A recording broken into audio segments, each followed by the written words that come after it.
Hey, Mark here, and I have another really fun giveaway for you. I have 5 digital copies of the 2023 film Dumb Money up for grabs, and if you'd like a digital copy, just shoot me a message and be like, hey, Mark, I would love a copy of Dumb Money, because it's fun, and it's a good film, and Paul Dano's the best. Bring home the wildly hilarious movie Dumb Money, about a group of everyday people who flipped the script on Wall Street and got rich doing it. Certified fresh on Rotten Tomatoes, with critics calling it massively entertaining and not to be missed. Dumb Money is available to buy now on digital. Rated R.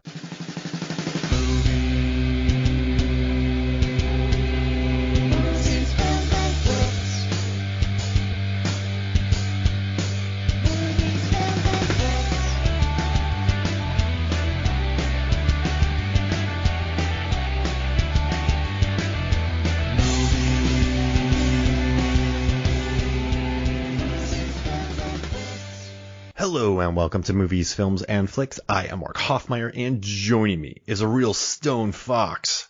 It's Jonny Numb. Let me adjust my hair, man.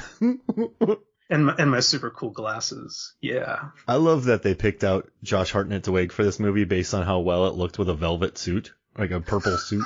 That's how they picked the wig. You know, and I think Trip he Fontaine. was, yeah, and I think he was sort of lamenting the wig. I don't know if I think he thought it looked like too fake or whatever, but I didn't even know that was a wig until I watched the behind the scenes. I was like, hey, he pulled off that look really well, sort of like Javier Bardem in No Country for Old Men with that Prince Valiant look going on. I don't know what it is about Josh Hartnett during his early career, but he was kind of a handful. I remember on Halloween H2O, he did his own hair, and it just looked horrifying. Oh, yeah. And, which I love Halloween H2O, but you look at it and you're like, that's what he wanted to do on purpose. Now he's like, man, I'm such an idiot. And then on this one, I guess he was just arguing a lot with Sofia Coppola. We saw this on the behind the scenes, like when he leaves the room, when he gets permission to take Lux to Homecoming, he's like, yes. He's like, you wouldn't do that. And they're like, listen, no one's around him. He can be Trip. He's like, oh, okay. But it sounded like he just took himself very seriously at the time. And I'm listening, at least he cares. But yeah, Hartnett definitely put his everything he had into this role. Yeah, I agree. And you know, Mark, we were talking about Oppenheimer before the show, and I was like, I've watched my man Hartnett. Yeah, and I've watched it twice now, and it wasn't until the second time that I realized who he played. It's like the first time I was like, where's Josh Hartnett? He was in this movie, and it was like the second time I was like, first time you see him, I was like, oh, that's him. It's like you can't see his neck with that mole he has, too. That distinctive mole. And his voice sounds different now than it did back when he was doing stuff like Virgins. I mean, he's older now, but I was like, did they do some vocal modulation on him or something? Because it doesn't quite sound like him. Or maybe he's just so good in Oppenheimer as an actor that he's doing this trick that nobody noticed. And Dane DeHaan had a different cadence as well. I think everyone just had a different thing going on with their voices. Oh, yeah. Good point. Dane DeHaan was kind of like doing this very deliberate, slow talking thing. Yeah. Sorry, your security clearance has been denied. I wish you and I played two scientists in Oppenheimer, and we were just like Jimmy and Billy McNary from let's see, Alabama, and we just come, hey y'all, we're gonna work on this here transmogrifier right now today. And then no one just cuts all of our scenes. You know what? I think what would happen is there's that scene where Oppenheimer is showing some people onto the fake town that they've built in Los Alamos. And when he's saying like, oh, that is the bar, it's open all the time. And you would see like us somewhere like out in the street with like a grill going. And we're just like cooking up hamburgers and stuff. And we have some like button with a alphanumeric code on it for our identity, and we just be like waiting. Hey Oppenheimer, hey, burgers are ready. How about a burger break, Oppie? How about a burger break? Roll Tide. And then Oppenheimer's just like, don't worry about them. And then later on, there's like a giant explosion from one of the labs, and then you and I come out with like beakers and just and our hair is like crazy all over the place. Oh dang. Well, that there experiment, that first try didn't go well, I reckon. That probably would have killed the world. Yeah. And then slowly, like, we learn that the hot dog stand makes us more money. And then we just quit and just grill hot dogs there because we can't leave. Mr. Struce, is there truth to the rumors that there was a mole in the Los Alamos compound in the form of a certain hot dog vendor team? We smuggled hot dogs. We put messages in hot dogs. Leaking state secrets. We're sticking like little scrolls in the hot dogs, like the Cheese Whiz filling. Yeah. Truman gets a hot dog from Los Alamos and bites into it, and there's a message inside. I feel like we're characters from like a Coen movie, like Oh Brother, Where Art Thou? Like, or the Lady Killers, or something. The Lady Killers. Yeah, we're the two thieves that weren't there, and when somehow we're part of it. And then we have a battle with the Jarmusch scientists that just kind of stand there and act too cool for science. And actually, what happens is that fishbowl that they're filling with marbles. We just keep taking stuff out to mess with them. We take marbles out, and we're like behind the building, like playing marbles out back and stuff. It's like, there were more marbles here yesterday. Get those two in here again. They took my marbles. It's like, Oppenheimer, you owe me $7,000. Yeah. And Kitty owes me $300. Yeah. If I see Edward Teller, he's dead. Don't get me started on Hans. Yeah. Shoot, man. I gotta tell you, I can't remember most of the people's names in that movie. There's so many people in that movie. Yeah, just Lily's cool though. She knows money. Yeah. Actually, we owe her money. So if she asks for us, we don't tell her to go to. Jeez, tell her to go to Hans to get our money. Yeah, let's do that. Yeah. Actually, playing marbles with Albert Einstein by the pond. Just fleecing him. And eating hot dogs. Yeah. Oh, grilling hot dogs and hamburgers next to the pond while playing marbles with Albert Einstein. We're the one that fed Rami Malek's character before David L. Hill before he went in to testify. Get a good hot dog in you, Hill. Yes, sir. They have hot dogs out in the lobby, and they are very good, I must say. That'd be amazing. It's like a usual suspect situation where we're there at every single important point of Oppenheimer's life. But nobody knows it till the end. We're like looking in the window when he's with Jean. Yeah. It's like Rosencrantz and Guildenstern. Sort of like, or like John Belushi when he's like on the ladder spying on the girl in Animal House. We're kind of those two guys. Like I'm holding the ladder and you're at the top of the ladder. You just keep the ladder steady, man. We're somehow two of the best in the world, though, Johnny. Listen, all the good ones have been captured by the Germans or Russians, or employed by the Russians. We need you because you're the best of what's left. I'm going to say I'm the best of the Central Pennsylvanians, apparently. So the Pennsyltuckians, as we get called. So yeah. So Johnny, with Virgin Suicide, the Virgin Suicide's the movie we're talking about today. I just realized we're kind of continuing our feel good series. Mm-hmm. But we're also continuing our sort of, there's religious aspects in this film as well, in the form of the Mary cards and the crosses and everything in their home. Mm-hmm. Between First Reformed, let's see, Only God Forgives, Bad Lieutenant, pretty much every movie not Green Room, but the majority of the films we've covered, we've somehow found a way to incorporate this, and I dig it. Like, I like our theme of just feel-good movies mm-hmm. that incorporate some form of religion in there, and I dig that about this. But I mean, it's very much so it's very much so a secondary character in this film. Mm-hmm. But I like it, John. Is that a coincidence that this happened? Because you sent me this 4K Criterion disc, and you're like, we need to talk about this. And I was like, all right. Keep sending me them. I'll talk about whatever. No, I told you before the show, it's like, I forgot I sent that to you. I'm glad you got it. You know, maybe there's some subconscious thing going on with me. As we discussed during First Reformed, I'm a preacher's. Yeah. We both are. Yeah, we're both preacher's kids, and my cat is just meowing, so she might jump up on my lap. But maybe there's something on some subconscious level where it's like just the nature of these movies and their appeal to me is like, oh, this little thing, because I noticed that too. The crosses on the walls, the Mary cards. There's a visit from a priest after the first suicide. The wonderful Scott Glenn in a cameo. Yeah. Great Irish accent. Yeah.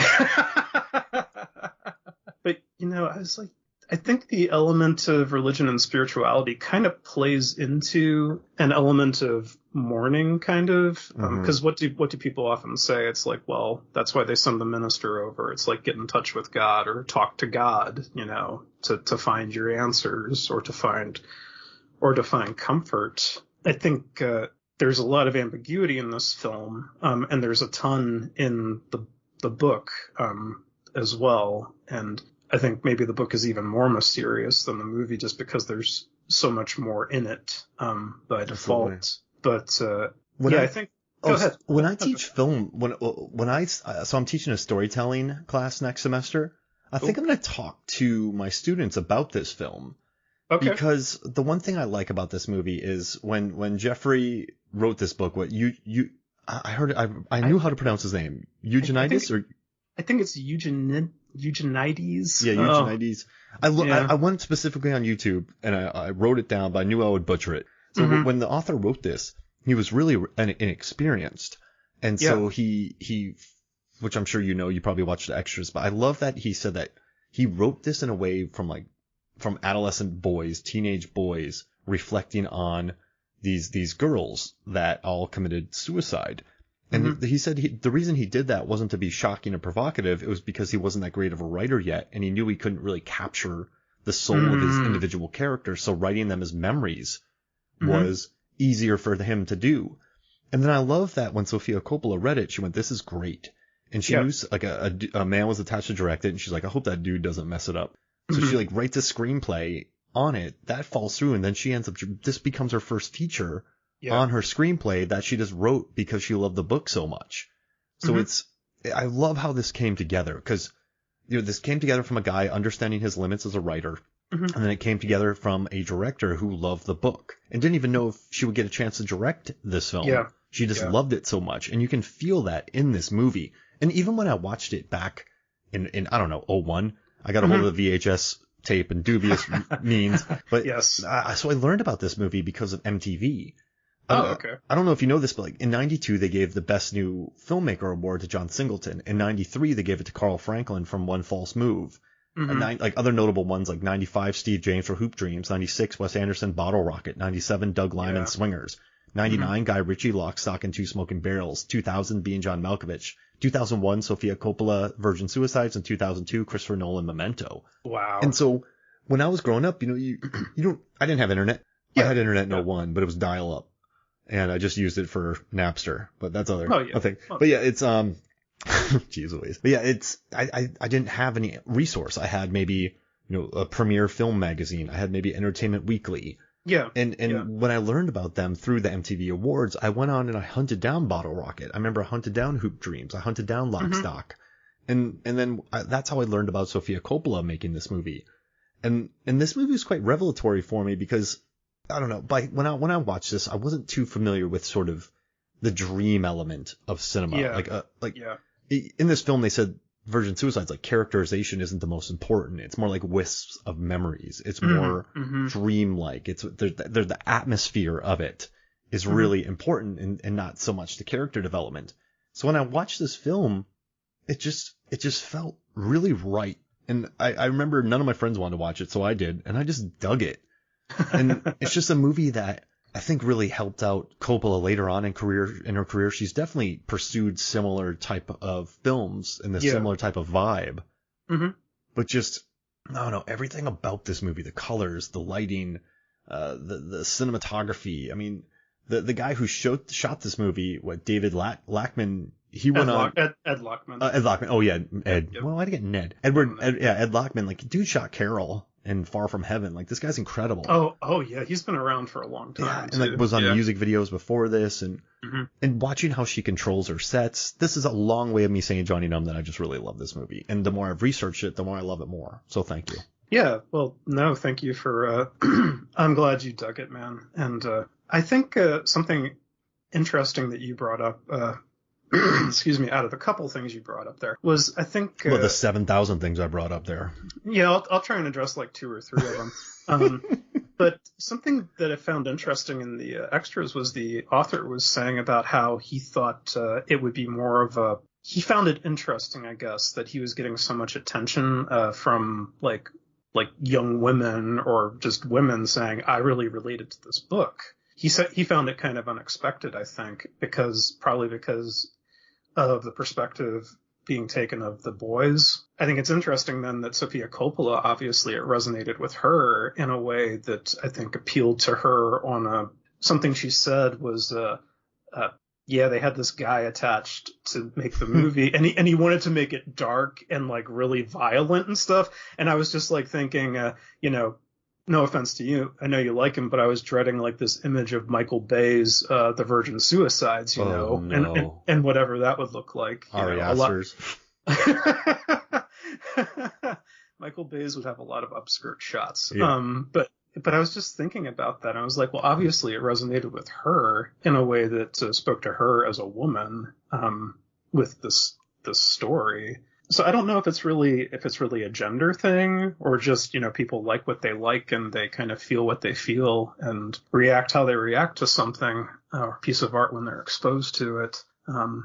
But I think the touch she brought to it was very, I think the desire could have been there to like maybe change the ending or change some stuff around so it makes more sense from a logic perspective or a character perspective, but she really sticks to the book because I saw the movie first and then I read the book later, and the book was like the movie is like so close to the book.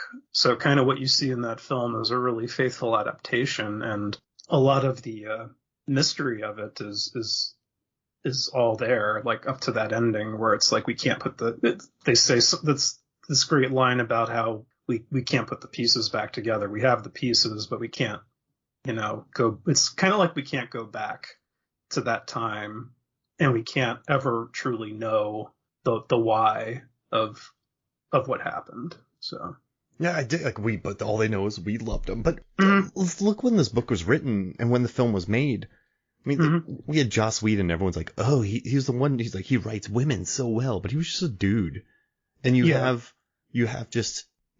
These movies were so rare back in the day, and even the books that wrote characters as women, like remember As Good as It Gets, they're like, how do you write women so well? Well, just take out all this and that. Like here was a book where the guy realized he couldn't fully do justice to a 3-dimensional female character, so he wrote them as probably most boys see girls as they don't know them, right? All they know is what they see when they walk by or when they go in their house or when they walk by in school. They're complete mysteries. And you sort of put them on this pedestal of perfection, even though you don't even know who they are. And I think that's what the book does. You have these young boys and these mysterious girls, and they sort of idealize them without even knowing one thing about them. But I think that's the mystery, right? That's the game. And so I think maybe, I don't want to speak, I hate speaking for people, but I just think maybe remember when I saw John Cusack movie when I was younger, Say Anything, and he was a super sensitive guy, but he could also kick you in the head. And I remember going, this is one of the new, freshest things I've ever seen. He's not a jock. He's not a nerd. He's not in The Breakfast Club. He's not in Revenge of the Nerds. Yeah. He's this guy that doesn't fit in anything. And so that felt so, but like growing up, I felt like you were taught to be, you were a man, you were a nerd, you were a jock, you had to fit in a box. Yeah. And so I guess maybe reading this and watching this movies, you sort of realize maybe he nailed that whole look of how boys like idealize these girls and like look at them. And, what happened with Trip where, Lux was this unattainable thing. He got her, then he just couldn't handle it and he left. Like it's, there's a lot of melancholy to it as well. And I don't think I'd ever seen that before when, just growing up and watching cinema and not having sisters And I dug it. Well, Mark, something, maybe this is a bit timely because last night, I watched this movie. Career Opportunities? Oh my God, that John Hughes wrote. And yeah, Career Opportunities. And I was like, that movie made me so angry because of its presentation of, granted, Jennifer Connelly has always been beautiful. I think she's more beautiful now, actually. But that movie was just like, let's get Jennifer Connelly in a tight top and some tight pants, and she's gonna like this. She's gonna fall in love with this remarkably annoying guy that this would not fly in reality. She would be like, get this guy the hell away from me. If this were a real school or a real situation, she'd be going after him with like a butcher knife before the movie was over, because she'd be just so fed up with him. But that's not how John Hughes works, and that just like ticked me off, because it's buying into this idealization and horseshit fantasy. I think that, pardon my language, it is a horseshit fantasy. Yeah, that just kind of bugs me now that I'm very jaded and old and cynical now. Well, definitely. Yeah, I mean, I'll own up to that. I'll own up to that. I'll be the first one to.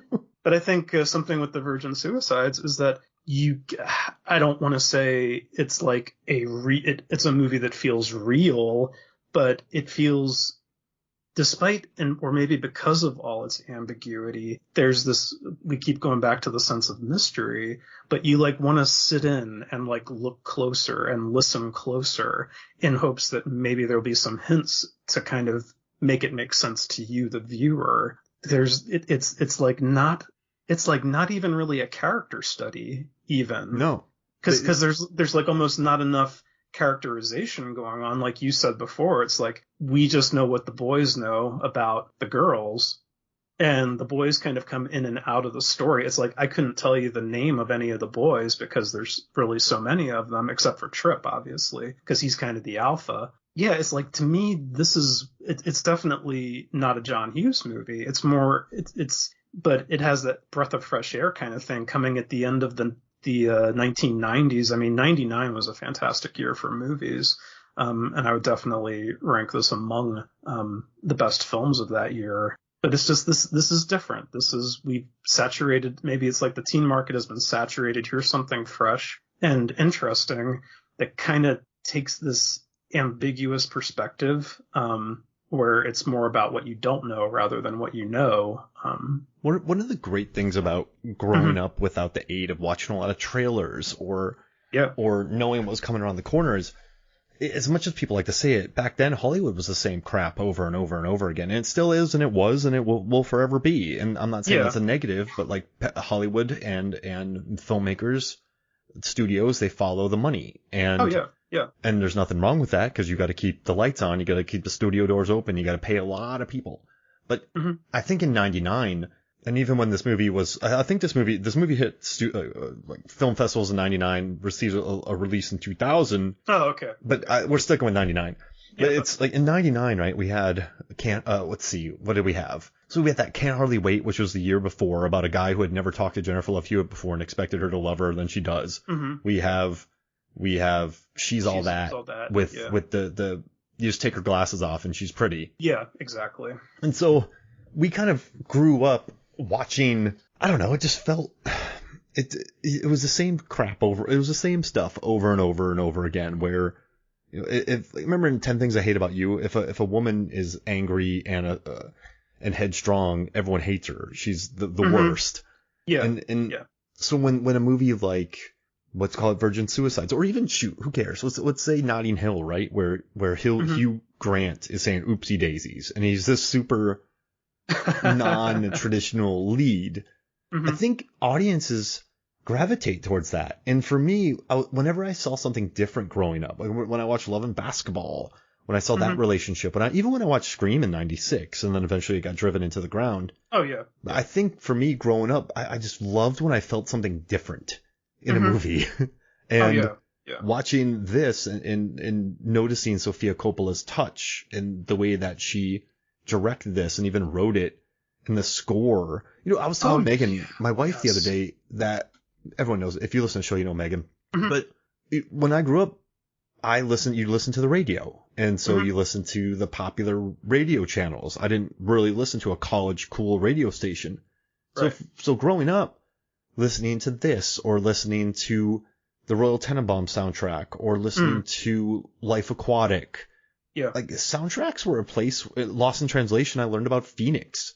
And just like, I feel like movies are where I learned about a lot of cool music. And this movie definitely introduced music to me that, you know, I haven't forgotten about. Like, I love the cover of this album of Virgin Suicides. I think it's beautiful. Like, it's something you would get at a Widespread Panic show. And I guess for me, what drew me to this movie is it just felt different and it felt sensitive and it felt a little bit of a mystery, and it doesn't hand you everything. And you know, I love, like, they even said it's not character driven. And like you said, I don't know any of the characters' names. I know Hayden Christensen's in it. I know the kid. Jonathan Tucker's. Yeah, he's great. Yeah, he is. I don't know his character's name, but that's purposeful. You're not supposed to know that. And the name that's mentioned over and over is Lux. Like, Lux is the focus, Trip is the focus. And you remember those names. Yeah. And I wish I could get at the core of this, but like they said, this is not a character-driven film. This is more about making you feel. This is more about the fragments of memory. And but I think it's handled well. You know, as much as I love Tree of Life, like, I think Tree of Life is amazing. And a lot of people hated it, though, because of the life and the dinosaurs and all that. But it's just a guy who's thinking about his brother's death, the anniversary of his brother. He's thinking of his brother on the anniversary of his death. And he's seeing wisps of memories and wondering what life is all about. And I think a lot of people were kind of confused by that, whereas this, I think, is much easier to follow. Not in a bad way, but it's not as galvanizing, I would say. As Tree of Life. Or, you know, and it's interesting because Sofia Coppola mentions that kind of one of her inspirations for the look of the film was Badlands. Yes, of course. which was like, you know, that's also a very interesting movie about relationships, and that also leaves a lot of stuff kind of hidden or so. Yes. I watched that, I think, for the first time last year, and I was like, oh, that is so good. So good. I just showed him my Criterion Blu-ray, by the way. It's right next to me in alphabetical order, so it's all good. Fancy, man. Fancy. but you know, something I wanted to say about the last thing you were talking about was, you know, talking about something that makes you feel or whatever, that it's sort of, I guess the word might be evocative. It evokes emotions or evokes certain moods. And something you were talking about the boys and how they perceive the girls, and I think something that I kind of hooked on to was the awkwardness of the boys. It's like they're not like the guys from Porky's or Animal House. They're not looking at these. They're more like, they have this human fascination more, I would say. It's like, you know, and at that age, it's like, I had that too. It was like, I'm sort of beguiled and smitten, but it's like, I don't know how to articulate it or put it into words. It's like, I want to talk to you, but I don't know how to even come up to you or what I would say. And there are some great scenes in this movie where it's like two characters, and the awkwardness, like, as one says something, at with the prom. AJ Cook, that scene where he walks up to her and she's like, "You don't have to talk to me." It's when he walks up to Mary.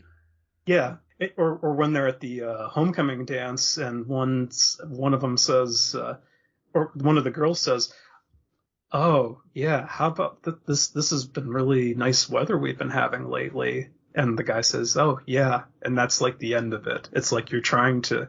It's this awkward situation where you're like, your body is changing, your mind is changing, you're experiencing all these new things. I hate to sound like the PE teacher talking about human growth and development, but it's kind of that kind of same awkward feeling of being in high school, not knowing what to say. Like, you know, you're supposed to be interested in girls, but what do you say to them? What is the you know, what is the female as a being, kind of, and I almost think the film is approaching it, and the book for that matter is approaching it almost like, I don't want to say this in a reductive sense, but it's like, you know, men are from Mars, women are from Venus, and it's like this great cosmic thing. It's like, how do we interact? Why do we interact? And what comes out of these interactions, and what we decide to do or not do. Like when Trip abandons Lux when he could have stayed with her, but there's no reason there's no reason, and it doesn't get any deeper than it. He said it just felt weird. I walked home by myself, just had a weird vibe, and no one will know love like people will be lucky to know love like I knew love with her. So jeez Louise. But I think you're right though, because not many movies have lived in that. Mm-hmm. I think The Graduate at the end, it hinted at it. Oh yeah, definitely. When they both went, now we have to talk to each other. So many movies are just about kind of blind love, and they're never about the conversations that happen after that. Like they end after the airport. They don't live in those moments. And I think a lot of movies either play with the awkwardness of it, say there's something about Mary, or just not many movies live in that space. And I think that movie is that space where just watching them, and no one really is even comfortable at that party until the guy shows up and they start kind of playing games with him and the songs, and he becomes a way for everyone to loosen up and chat. Yeah. It's just horrifyingly awkward, but everyone's been there. I think that those are awkward years, and you don't know each other, but you have this weird thing where you're like, I love this person, but I've never talked to them, so I have no idea what to say to them. And when I do say to them, I'm going to bring up the weather. Yeah, well, it's almost like that sense of when you don't know someone, and you just have this like affection from a distance, you can easily like elevate them to this like goddess like level. I speak from experience in certain walks of my life where it's just like, oh my God, this person is just, the bee's knees or whatever. And I'm just like, it's like those first couple times you talk to someone, it's like, oh my God, this is like we're firing on all cylinders. But then it's like sustaining that is like the challenge. And I mean, you're a married man and I have a long-term partner, and it's like, to make that work, it takes more than just like putting someone up on a pedestal from a distance. Yeah. And I think that's why so many celebrities have such harsh falls, because they get put up on such gigantic pedestals, then they mess up, and then they just get lambasted because they show their humanity. Oh yeah. And so I think the closest we come in this movie to actual characters are when they're on their way to homecoming and they're kind of ribbing on the aluminum siding. They're talking about the Nazi sympathizers. Like that seems like they're just kids, and they have their, they probably talk about that all the time, and that's what they do. I think that's the closest we come to their real dynamic. Yeah. I would say.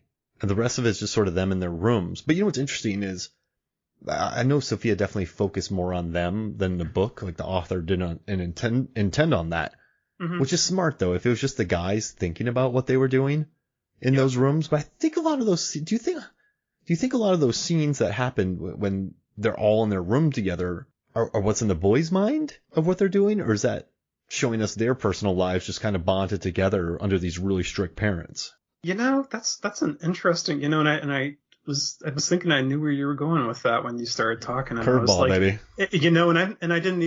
I hadn't even thought about that up until now, but you raise a good point. It's like outside of the boys coming over for that party, they wouldn't know definitively what's going on in that house, outside of what they're getting out of journals or photo albums or whatever that they've cobbled together. So that's a good question. I don't know that I have a. And that's messed up that they stole that journal though. That's really dirty. Mm-hmm. And okay, when Lux calls them over, she wants them to see them dead. Yeah.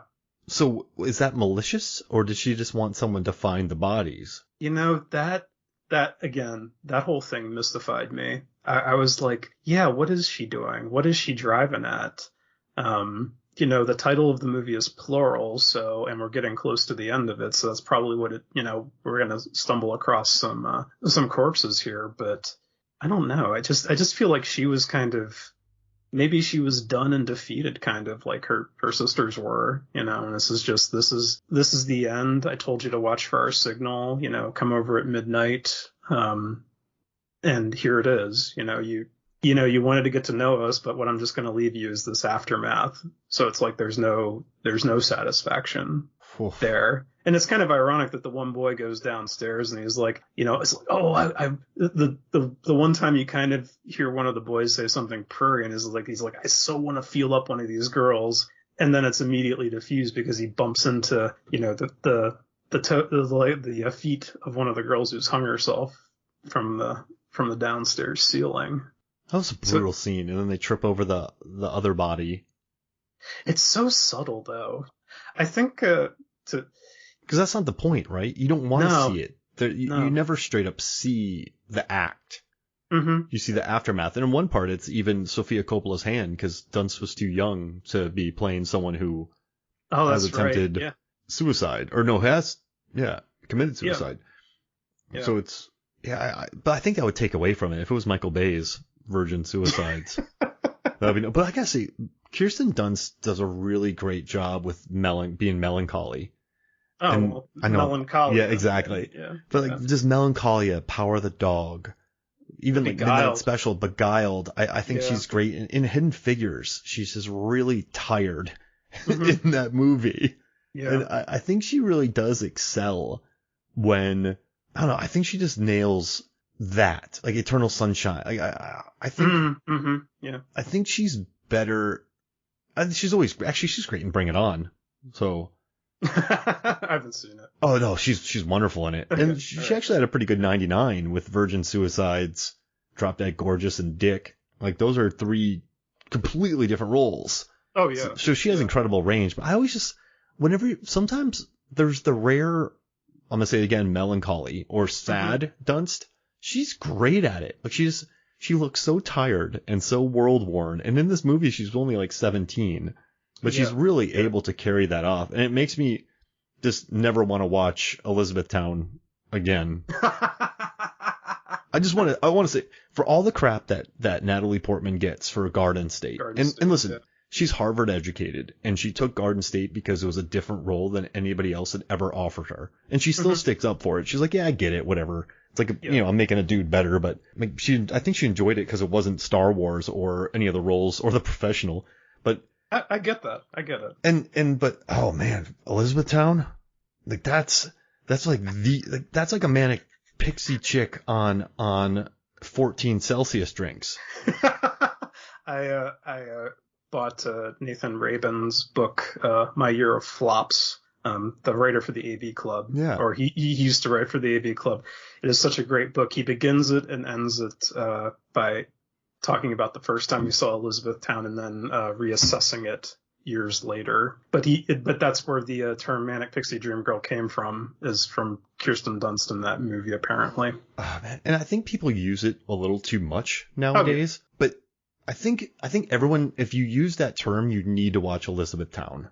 Because then you'll go, oh, okay, that's not a Manic Pixie chick. That Manic Pixie Dream Girl, like that's not even close. But yeah, that movie hurt my soul. I just want to put that out there. Just want to let you know. Yeah. But no, I dig her a lot in this movie, and this is a pretty brave performance. And I don't know what it is about Coppola, but Scarlett Johansson was 17 when she made Lost in Translation. Kirsten Dunst was 17 when she made this, but she finds, like, they're both perfect though for their roles. It's what's interesting about Dunst in this movie? It's simultaneously alive, but then it's also very, what's the word? Not cagey. It's very mysterious. Yeah. And I mean, Hartnett said she was light years better than he was as an actor when he was on this film. So she was intimidated for like the kissing scenes, and he was just intimidated acting next to her. Yeah. Which I love. But yeah, no, I think she really is the MVP of this movie. And the sisters are great, but she carries this film. And not carries it, but she's just, I don't know. I think it's a brave performance, but I think being with Sofia Coppola definitely helped her out a lot. Like, okay, real quick. Look at this movie directed by Sofia Coppola, and then look at Elizabethtown directed by Cameron Crowe. The characters are light years different. And that's why I love where we're at now, Jonny Numb, is when we have more women directing films and writing films than ever before. I mean, look at Barbie. Oh my God, yeah. It's just, the characters, listen, this should not sound shocking, but when women direct women, I think the performances are better. Something, or at least it's more natural. And I hate that sounds revelatory in today's world, but it's still kind of a new thing. Well, I mean, we go back to career opportunities and how it was written and directed by. It wasn't directed by John Hughes, but it was directed by someone who was a man who was directing John Hughes' script. And being the early '90s, it like just reinforces the sort of the cringe stereotypes, sort of that, or the ways that women were presented back then, kind of. It's like they're just there for kind of to fulfill the hero and to be eye candy, kind of, whether the hero deserves it or not, Mm-hmm.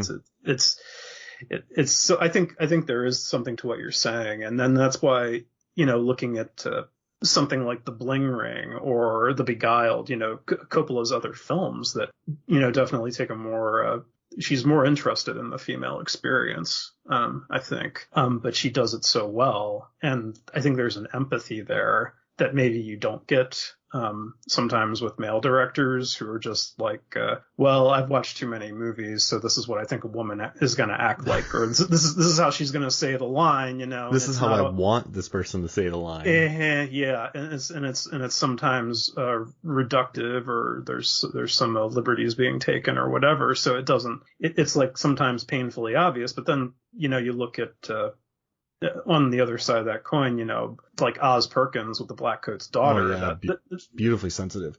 Yeah, and it's like that film, I think, understands the female perspective, and there's also a lot of mystery in that film. I think The Virgin Suicides probably had kind of a tonal influence on that film, honestly, in how he approached it. So they're both deeply sad films. Oh, they are. Yeah. A lot of loss, definitely a lot of melancholy, and I don't really think I'm being reductive by like, oh yeah, women direct women better. I mean, look at Catherine Bigelow with Hurt Locker and Point Break. I mean, oh yeah, I mean, she's incredible. I just think this movie felt so new to me back in the days because it was new. It was new. Yeah. For me. Yeah. No. Yeah. I wasn't watching any French art house films. I wasn't watching any movies like that. So I think that's why I dug it so much, is it just felt like a new voice to me. And I think when you watch so many movies, that when you discover a new voice, it's almost thrilling sometimes. And listen, I look at every movie almost in context. So I try to understand what they are, why they're made, what they're there for. Mm-hmm. But there are every After Sun that just came out. That movie just blew my socks off. And it's another thing about, maybe I just love movies about loss and loneliness. Because I'm talking about After Sun, I'm talking about Blackcoat's Daughter, I'm talking about Virgin Suicides. Yeah. I guess I definitely have a Bottle Rocket is a movie that I adore. Take Shelter. Oh my God, Take Shelter is so good. Yeah. But you know what though? I think all of those movies Take Shelter respects the Midwest, and Blackcoat's Daughter respects loneliness. I think, I think they're coming at it from a place they love. I think maybe that's the trick, is like you can kind of tell when a filmmaker is kind of trying to adhere to the established beats of a formula. And I think something that is I think still feels fresh about The Virgin Suicides is that it really felt like, granted the book was there before and that was the foundation, but Sofia Coppola really took this, and it feels very like a very intuitive movie, like something, like the decisions she made, there was something guiding her and speaking to her, like the use of color, like the way some colors really pop and stand out. Like in DeVito's office, the usage of blue. Or like the green cloth cover of the diary, Cecilia's diary. I was thinking about how, like, when the boys drop off the girls after homecoming and it's really blue outside, but their headlights are giving off this kind of nauseated green glow, sort of like a yellowish green glow.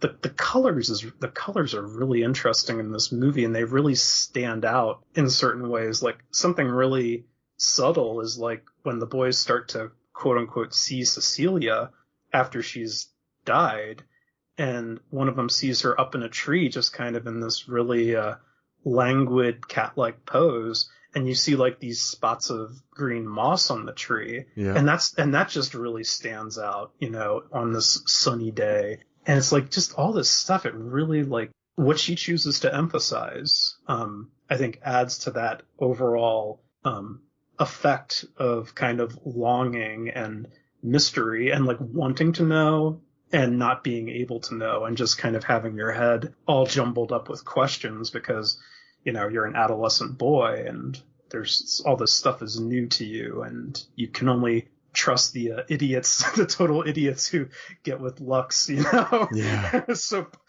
far. Hey, you want to know how far I got? Smell my fingers. Oh gosh. and God, yeah, just, oh man. Yeah, we didn't really talk much, if you know what I mean. Yeah, and I knew I wasn't one of them, but I knew guys who talked like that in high school, you know, and you knew they were full of shit, you know, and probably 9 times out of 10 they were full of shit, and the 1 time out of 10 they were probably greatly exaggerating what happened. So and you know, they were in Grosse Pointe, which is a very, at the time, was a very affluent, and also the author talked about how his time in Detroit, how the city sort of fell apart and he experienced loss of his city. Yeah. And that sort of influenced it. I love how they misspelled Grosse Pointe, which makes me happy. Maybe they did that on purpose. They left out the E on the sign. When they put the sign on the beginning, there's no E. But they're in this very affluent neighborhood, but that house seems like a prison. And just the way that they shoot it. And I love the mystery of the home. You almost don't understand the home. And that's very purposeful. And I love the advice that Francis Ford Coppola gave. Listen, first and foremost, Sofia Coppola directing her first movie with Francis Ford Coppola as her dad must be a pain in the ass. Because expectations. I'm not going to say Nepo baby because she's earned it.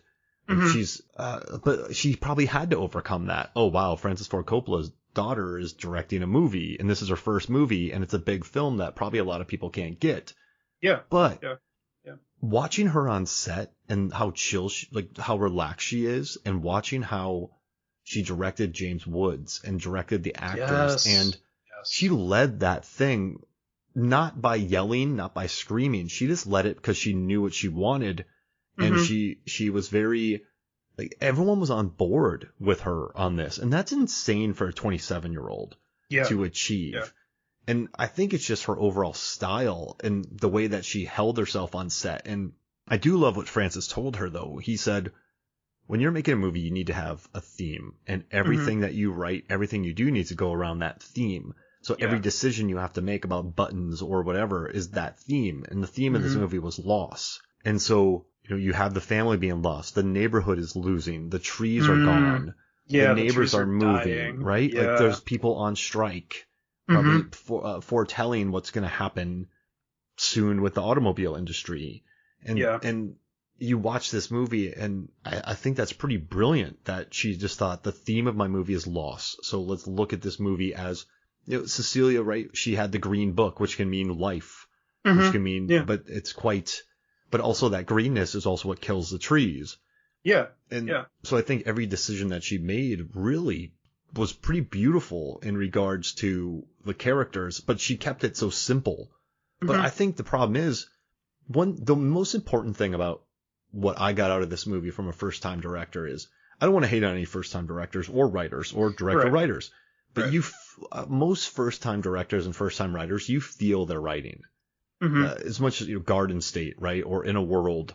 Trying to be profound. The speeches in these movies. You're like, listen, I get it, but this is a lot, yo. Like, I feel like every line is written, but I feel how written these lines are. You're trying to hammer home your point because, you know, it's your first movie and you feel that importance, and you probably sat on this dialogue for 5 years. But it never felt forced in this movie. And, you know, sorry, go ahead. No, that's it. Yeah. You know, something I liked, and two things I want to bring up and to get your thoughts on is the narration by which is done by Giovanni Ribisi, and I gotta say it is an ingenious bit of voice acting because it just I'm not sure which character he's supposed to be all grown up, but he pops in and out of the film with these little asides. Kind of, he'll bring up the name of a character who you never see and is never spoken of again. It's like, oh, this was like the mailman, somebody, and he'll just bring up this like little factoid or something that ties into what's going on. But there's something I like Giovanni Ribisi as an actor. And I think maybe it's because he did that movie Suburbia with Richard Linklater, which is another great no bullshit between high school and college teen film, I think. Good hangout picture. Oh yeah, absolutely. But the way he sounds in Virgin Suicides, there's like this kind of droning to his voice. It's like he has been poring over these details, what details they have for all this time. I think at the beginning he says, like, to this day, we don't know, or to this day, we still have arguments about what this means or whatever, which means he or some of the boys stayed in touch as adults, and they're still racking their heads over this thing that happened when they were teenagers, kind of on the cusp of adulthood. So I was wondering what you thought of just the narration, or if it brought anything to the film, any feelings about that? I think you make a great point about the droning. I never thought about the droning. I guess what I thought more about is that there's kind of this earnestness to Giovanni Ribisi. I feel like every movie there's an earnestness to his characters. There's almost this uncertainty to his characters. I feel like he's deeply thought about a lot of things before. Like, remember the story he tells in Saving Private Ryan? Yes. He's just this guy who, and also his voice is very non-threatening. And so Yeah. by having this non-threatening voice, you're not creating this aggressive type of narration. This is a guy who is genuinely worried about this. He thinks about this. He considers this. He's haunted by it. Yeah, and I think that's the brilliance of it. It's not a deep voice. It's not a overly polished voice, because I don't think Giovanni Ribisi could ever sound overly polished. So I think also too, when you're talking about memories from 20 years ago or 17 years ago, you're not going to have a total knowledge of those nights. Yeah. And I think when you're explaining something from 17 years ago, Ribisi's the way you want to go. Yeah. Because I don't remember. I couldn't explain it. And I think he does a great job of that. And yeah, I think it was once again, another very smart decision on Coppola's part to bring in someone who can explain it in that way.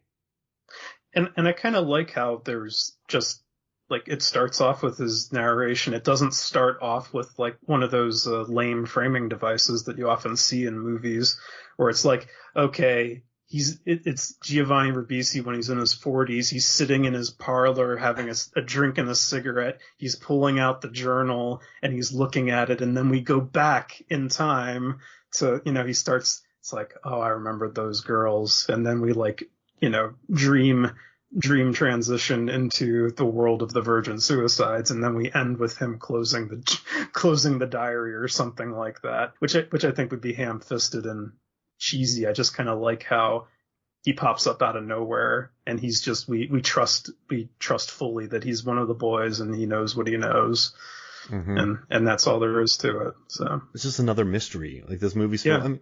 Tripp is so stoned during that time, and when we meet Costas later on, he's in a facility for treatment, and so you wonder how much he remembers. Right. And I think that keeps even more of the dream state of what happened, and the parents never give an answer. The town almost forgets because they didn't know much about these kids, because they had pulled themselves back. So yeah, and like the dad started acting weird, so they got rid of him. Teaching, like, he was a teacher, and then he started talking to the plants. He was like, oh, have you looked out back? They kind of erased these people. Are we photosynthesizing well today? Yeah. And that's what I wanted to ask. That was the other thing I wanted to ask you about, Mark, was how did you feel about the adults in the film? Namely the parents, which we haven't really talked about. The Lisbon, Mr. and Mrs. Lisbon.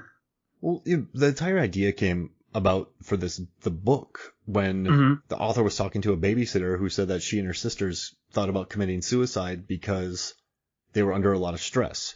And so, you don't know what that stress is. You don't know what their parents are. What was the stress? Who was the stress? When was the stress? So then you have these parents where, this isn't Carrie. No. No. This isn't what's that movie with De Niro as a terrible dad? This Boy's Life. This Boy's Life. you never see Woods actually being a bad parent. You never really see Kathleen Turner being a terrible parent. They're very, I think, strict, but I would never say they're the stereotypical horrifyingly bad parent. So that's just more the mystery. You don't want to be like, these parents were so abusive or they were so horrifying. Like, she made her burn her records, which is bad, but they played that as a joke because it got so smoky. Yeah. And that was like, oh, that's good for now. I'm just going to throw the rest out with the trash. Well, I mean, I think it was like, here's the thing though, like, they messed up. Lux messed up. Like, they finally let their daughters go out and then she stays out all night. Like, that's, you're guaranteeing yourself for a lot of problems there. And it was absolutely an overreaction. Yeah, you don't know how far it's going to go until it happens. Yeah. And I just think the parents, I don't think they're ever focused on being great parents. No. But I mean, it was the 70s. Well, and so, and I mean, listen, like, I was a product of the 90s and I rode my bike everywhere. So imagine the 70s, you could do whatever. So like, these kids were kind of kept in lock and key. But like I said, I think Turner's great because there is you can tell she could be very domineering in it, but she also tries. Yeah. And then you have James Woods, who I've never seen him like this before. As just a very bland man. And I think that's good though, because you don't want to be like, oh, they killed themselves because of their parents. Yeah. That's not the point of the book. Like, it's the mystery of the book. Right. So I think the way that they portray them, how much they're shown, is perfect. Yeah, and I think to what you were saying, Mark, I was really impressed with how James Woods was basically, he's a math teacher and he's really a dweeb in this movie, and he's, as an actor, he's customarily like just he's like firing, he's always at 11 kind of. That's how he's usually cast. Like how he was cast in the 80s and 90s was usually this high-strung ultra profane guy. Yeah, exactly. Jack Crow from Vampires. So to see him like be in this hugely restrained give this hugely restrained performance as this really passive guy. Like when the guys come to cut the tree down and the girls like form a chain around it, James Woods is like on the porch and he says, well, there is this like alternate method. And one of the guys who's come to cut down the tree says, yeah, and it doesn't work. And he's like, oh, okay. He just kind of he just kind of cowers back and takes a step back, which is not something very, action hero James Woods would do, But I kind of love that because it's unexpected, and the way he deals with the loss, I think, kind of when Cecilia passes, that kind of hit me because in some ways, the way he's like watching a football or baseball game while the priest is trying to talk to him, and he seems like checked out. He's watching this game and he's like talking to the TV, and he's only like periodically acknowledging that the priest is even there. And it's like my dad had a similar disconnection when certain things would get too stressful or too overwhelming. He would kind of check out because it was so hard to face the questions, I guess, to face the unknowns of things that had happened. So, and he thinks about it for a while. And also, I mean, it was also, I don't want to say it too, but like, it was also a different time, like expressing your emotions or being that person. This is not what you did. And I think he was just reserved, and he never falls into caricature either. And neither does Turner. I mean, Turner's wonderful in this movie, but she's definitely in control in the house. Mm-hmm. But it's interesting. They never show them really going to church. They never show them at dinner. Like that's, so you never know really how strict she was. Yeah. And I do feel bad for Lux though, like this mystery around her. She was the most popular girl. No one really asked. I don't think anybody ever asked her how she's doing in the movie. No one's like, hey, how are you? What's life like? Like she's just viewed as this. Coppola, they filmed her in those fields, and Roman Coppola shot that, and Sofia Coppola said that they shot it to be like 1970s, like earthy Playboy shoots. Yeah. So everyone looked at her as that. No one looked at her as like a human, and that's very dehumanizing. And I think it's also interesting because I feel like the only people we see the girls with are with either the boys or with each other. Yeah. They don't seem to have outside, I don't know. They don't quite seem to have outside friends. It seems like this tightly linked, tightly bonded sibling group, kind of. Yeah. So yeah, I mean, they don't really have too many shared life experiences. They just have each other. Mm-hmm. Yeah. And their microwave dinners. What did they have? What was one of the dinners they had? Microwaved or frozen something? I forget the diary. But overall, man, I'm just so glad that we got to talk to this movie because, like the more I read about Coppola, the more I really dig her style.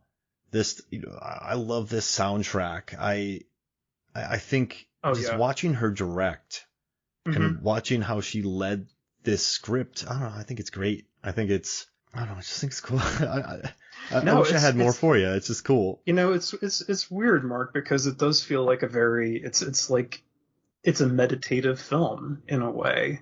You can think about it from the characters' perspectives, or you can kind of apply it to your own life experience. Like, in some ways, it resonates with me because it kind of brings back memories of loss or youth, kind of, and the awkwardness of that. It's not like a cherry on top of the sundae.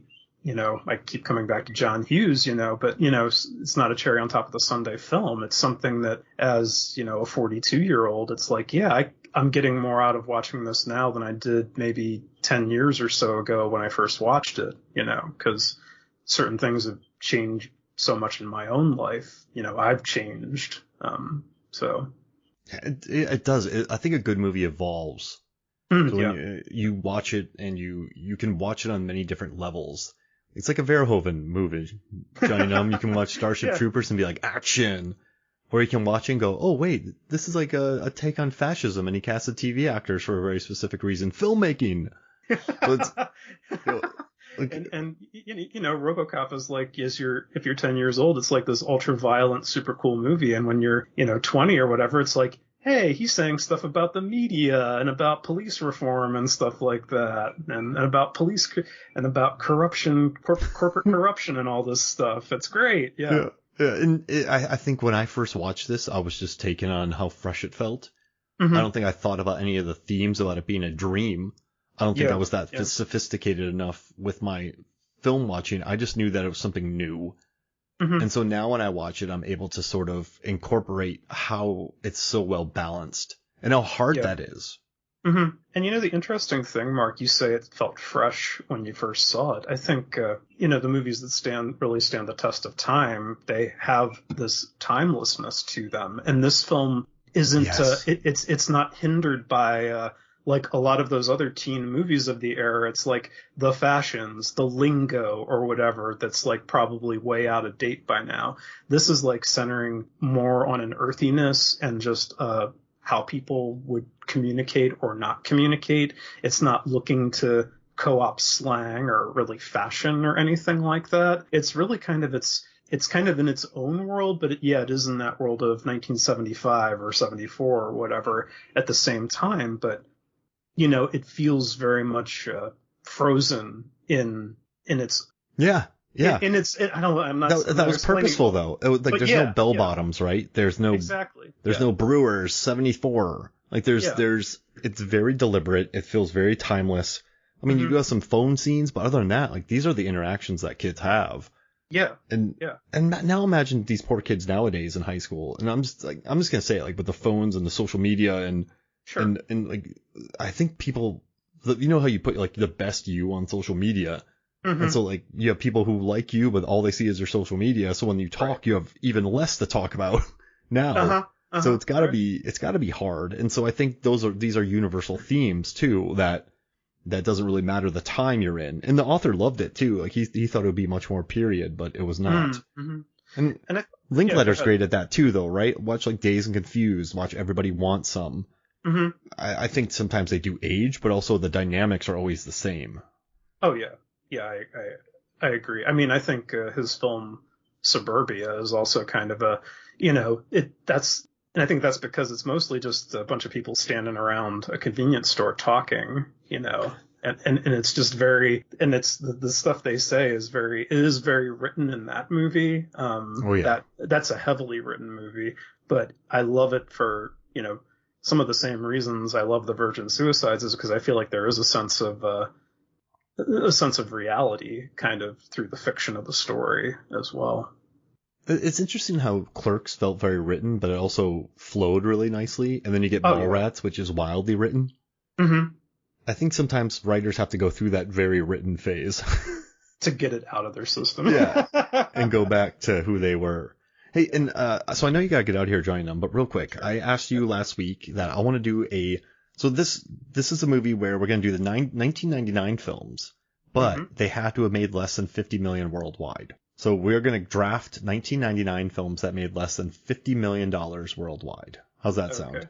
That sounds good. All right, so I'll let you pick first. Okay. And don't take the ones I want. I was gonna say I wasn't sure if we were gonna flip for it like we usually do, but I'm gonna start with Cronenberg's Existenz, which they didn't have the international figure at Box Office Mojo, but domestically it only made 2.8 million. Yeah, you're safe. Yeah. I don't think the international would have saved it, but yeah. Yeah, it made 300 million worldwide. Japan really saved it. So yeah. I'm going to take Ravenous. Okay. Oh, I saw that in the theater, Mark, and it was like the second and final week, and it was just me, my brother, and one other guy in the theater, and it was only playing once at one time the whole week. So yeah. It was amazing, right? I want to see it again. I haven't seen it since I saw it in the theater. Oh, I love that movie. I know you love it, and there's a bunch of people I know who love that, so I should check it out again. The score is bonkers. Yeah, Damon Albarn. Yeah. It's like I didn't even know how to make a score, so I just did a bunch of discordant noises. Well, that's why I was like, yeah, that's what it kind of sounded like too. Yeah. I'm gonna go with Idle Hands, 4 million. That's another fun one. I like Idle Hands. It's so dedicated to being gross and it's like gross and nasty, and the stoners in it are not idealized. No. I know I interrupted. You picked it, then I said what I thought about it. So would you like to talk about it? No, that's okay. I just really like Seth Green, and that movie is very much of its time, I think, with the Offspring cameo at the end and everything. But I just have fun with that one. I'm gonna do Election. Oh yeah, I have that written down. Because I worked in a theater. And as soon as I got the job, like I worked in a theater and I just went and watched it. And that's another new one where that was a really interesting one for me, Jonny Numb, because I remember talking to people and then they were like, people were like, oh, that Tracy Flick is terrible. She's the villain. And I was like, wait a second. I was like, she's like 16 years old in this movie, 17. Her mom keeps her medicated. She had an affair with a much older student when she was 16, and this dude it was her teacher. Yeah, her teacher, and this dude's cheating. Like this dude I mean, she's not the villain here, y'all. But I think at the time everyone's like, yeah, she's the villain. It was like that in 500 Days of Summer. People are like, oh man, Summer's the worst. I'm like, what? Well, I think people might have said that about Tracy Flick. I felt that way when I first saw the movie because I just thought she was so obnoxious, but that was like the point. She's just like Little Miss Perfect kind of, and an overachiever. I've grown to love Election over the years just because the way it plays with morality, like Alexander Payne just does such a good job of just sort of like, just sort of giving people a wedgie and then kicking them in the button, like where Matthew Broderick throws the drink at the limousine in this act of futile rebellion at the end. And he has this sad look of victory on his face for like a split second before the car stops and he runs away. So, yeah. Anyway, yeah, election's great. I'll go with I guess this is number 3. I'm gonna go with Summer of Sam, Spike Lee. Oh yeah, my man Leguizamo. Vera Sorvino, a bunch of character actors in that one. And poor Adrian Brody losing a lot of his role. Oh yeah. Oh, I thought that was the Thin Red Line. Yeah. Oh, yeah. But he lost it in both. Summer of Sam. Oh, really? So I read Leguizamo's book, and then in that movie he lost a bunch of his stuff too. Oh, I didn't know that. Okay. All right. I'm gonna take In Too Deep, and I think you're gonna know why, because it's got my man LL in there. And is that the movie? Is it the movie with No, that's Waist Deep. Tyrese. So, yeah. This is with Omar Epps. Yeah. Okay. And Yeah. but so in '99, you know this, right? Tell me. In '99, LL Cool J played a guy called God in Too Deep. Mm-hmm. He also played a character called Preacher in Deep Blue Sea. And he's also in a movie called Any Given Sunday, which is on a Sunday, God and Preacher, and he plays on the Sharks. Is this a data article you've done, Mark? I've tweeted this every year. Okay. It's a biannual thing for me. I need to see In Too Deep now, man, and rewatch Deep Blue Sea. I wouldn't watch In Too Deep, but it's no, okay. no. Okay. Yeah, stay away. Okay. Let's There's a lot of good ones. No, there are. This one I've been meaning to rewatch because I haven't seen it since video, but Jawbreaker made $3 million at the box office. Yeah. It's the meanest movie, dude. Yeah, it's a Heather's Mean Girls-ish thing there. People weren't ready for it. I wasn't ready for it. That's why I think I need to watch it again, because at the time I was like 18 and I was still at that age where I was like, I didn't quite have the, we watch Bad Lieutenant and we can get past the fact that he's just a horrible person and still appreciate the movie. But at that age, when I was 18, I was like, oh, I just hate these characters. This movie sucks and I can't see past that. So that's why I'm like, screw this. I hate this movie. So I want to watch it again now that it's been like 20 years. So. And I hate expectations, but at the time we were just used to the same stock stuff. And so when I went and watched this, the ads weren't even that mean. When I watched it, I just went, oh my gosh. Yeah. I did love the ending where Rose McGowan gets humiliated in the crowd and in slow motion, and everybody's just yelling at her and her hair is going all wild and she's flailing her arms and everything. It's just kind of funny. Yeah. But it's vicious. Yeah. I don't know if you're a big fan of this movie, but I'm going to take Drop Dead Gorgeous because I haven't seen it yet. Oh, it's Levingood and I did an episode on it, and it's a movie that it makes me laugh. Kirsten Dunst is in it again. She's incredible. Right. It's Denise Richards' best role by far. Okay. Kirstie Alley's in it. Like Allison Janney's in it. Ellen Bernstein? I forget her name, but she's great in it. Yeah. It's a nasty, mean little movie, but it's hilarious, and I love it. Like, people weren't ready for Drop Dead Gorgeous either. I did pick it up on DVD, so I have it. So I just need to watch it. Okay. So I'll watch it. Do it. Are you gonna take Giovanni Ribisi and the Mod Squad next? I was thinking about that movie. Tanks so hard. You know what? I'm gonna go. My squads are always like just a mess. So I'm going to go with like the highest grossing one I found with still being under 50 worldwide. And I'm going to go with Prestige, like the Virgin Suicides, and go with Girl Interrupted. Oh, Oscar-winning movie right there. Yeah, that's true. She was something new as well, I think. Like her style. Angelina Jolie. Yeah. Oh, she just had a different vibe on screen, I think. Kind of dangerous. I dug it. Yeah, and I think filmmakers really used that a lot, at least early in her career. Oh, they exploited the hell out of it. Oh, absolutely. Yeah, she was the hot crazy chick for a long time. Yeah. So I'm gonna lose it here, but I'm gonna take Universal Soldier: The Return because it features a jet ski action scene and it features my man Michael J. White. This is Michael J. White, so I'm gonna do that. I lost. I'm losing, but jet ski action scene, baby. I trust me, Mark. You're gonna win this one. No way. You're gonna win this. Drop Dead Gorgeous. I mean, no matter who wins, we win. Yeah. No, wait. Virgin Suicides wins. Yeah. I mean, Virgin Suicides is an easy win. And I own it because of you. Aw, that's so sweet. I wish you would tell the story, but you don't have to. Well, yeah, you sent it to me and you wanted to talk about it on the show. No, about your infraction when you were younger. No. No, you don't have to say that. Yeah. Cut that out. Yeah. No. No, don't say it. Don't say it. Yeah. You can cut this. All right, got it. Yeah, it's yeah. All right. It's okay. But listen, hey, where can people find you, Jonny Numb? The best place to find me right now, and I would encourage people to right come behind over. You.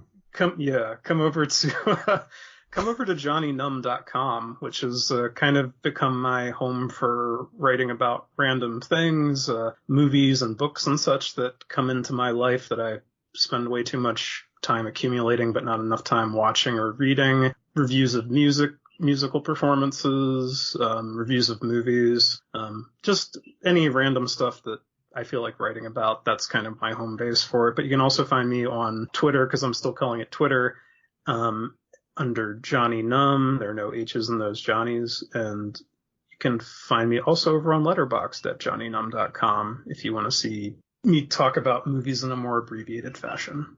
Awesome. And I'll add JonnyNumb.com to the post. Okay. Make sure people check it out. And yeah, also, if you listen to MFF, just please, we have a good audience, so just send us I want to hear from y'all. Like, just send me a message. Just ask us a question, give us a rate, review, subscribe. And, we're growing every day, and I appreciate it. And yeah, just reach out to us. Let us know how you're doing. Let us know if there's a movie you want us to cover. We'll happily do it. And yeah, this was a blast, Jonny Numb. Thank you so much. Yeah, it's always a good time, Mark. It's our Feel Good series, so it's always a good time. Yeah, I love this series. I do too, and it seems like there's so many Feel Good movies to choose from. We'll never run out. Exactly. We picked a good one. Yeah, I feel like we didn't come to any great revelations about the virgin suicides, but it was really fun to talk about it. But that's the point, though, right? Like that's why I think I'm very happy that you and I both focus on that bonus features a lot, because I wouldn't say this is a narratively rich film, but I think it's a very good film, but it also doesn't leave much to ponder. It's more of a dreamlike experience that you leave enjoying. Yeah. But we did it. Yeah, we did. You know what? I got a really nice message the other day from the Last Action Heroes. Yeah. Yeah. They listened to our John and I talk about Predator. And I think they gave me the best compliment. I think one of the best compliments I've ever gotten from this podcast is they said that we found a way to take a movie that has been well trodden by every single person on this planet, and we found a way to make the conversation fresh. And that was my goal for that episode. I remember distinctly being like, I have to tackle this in a way that no one else has tackled it before. Yeah. And John really helped me on that. And no, that was a good compliment. So I like that I think we're able to tackle well-known films differently. And that's always my goal with this show. I know I act all willy-nilly, but I do have a little bit of an idea of what. Well, yeah, I've said it before, Mark, but you have you're the angle man, and you're good with the angles that other people are like, I don't know where the hell that came from. Like stuff that wouldn't occur to other people, like that pops into your head, and that becomes the driving force. And I'm kind of jealous of that, actually. I don't have it, so. Yeah, I mean, sometimes it's really hard for me to tackle things head on. So I think I've had to adapt and like but I like the angles. I like. Yeah. And I don't know. I like, also too, like my main thing for MFF episodes is I want the audience to learn something.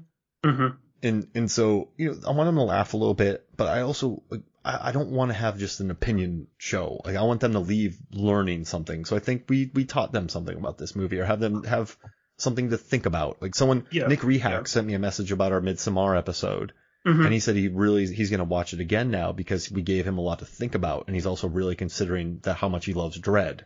So I just dig. Wow. I've been getting a lot more feedback lately, and it's kind of nice. Like, so, it's what I want to do. I want to be different. I don't want to just. Yeah, absolutely. There's millions of podcasts, so I don't want to be another one. Well, I just say with all humility, Mark, I'm glad that I'm a part of the MFF experience. People would riot if we didn't have Jonny Numb anymore.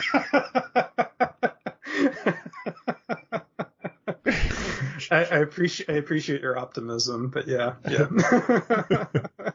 All right, this is great. All right, so for me, Mark Hoffmeyer, for Jonny Numb, this is Movies, Films, and Flicks. Oh man, I forgot about Bachelorette. That's a gnarly little picture right there that Kirsten Dunst is in. Okay. I remember watching that because it kind of came out during Bridesmaids times, but it's so much meaner. Oh, okay. Yeah, Lizzie Kaplan's in it, and like Isla Fisher is just a beast. I like all of them. Yeah. All right, so for me, Mark Hoffmeyer, for Jonny Numb, this is Movies, Films, and Flicks. We'll see you next week.